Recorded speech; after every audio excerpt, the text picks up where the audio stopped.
अस्सलामुअलैकुम नाज़रीन।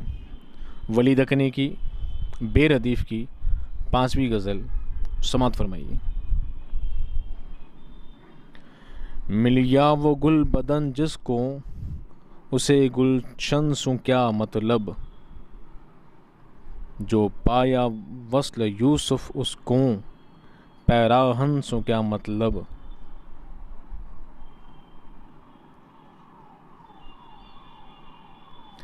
मुझे असबाब खुद बीनी सुदाइम अक्स है दिल में,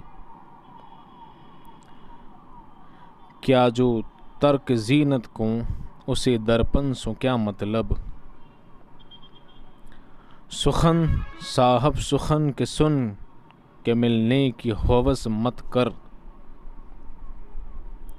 जवाहर जब हुए हासिल तो फिर मादन सो क्या मतलब।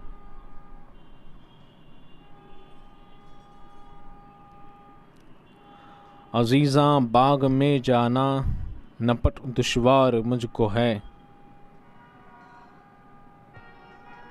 अजीज़ां बाग में जाना निपट दुश्वार है मुझको। गली गली रो की पाया हूँ मुझे गुलशन सु क्या मतलब। वली जन्नत मनी रहना नहीं दरकार आशिक को, जो तालिब ला मकां का है उसे मस्कन सु क्या मतलब। शुक्रिया।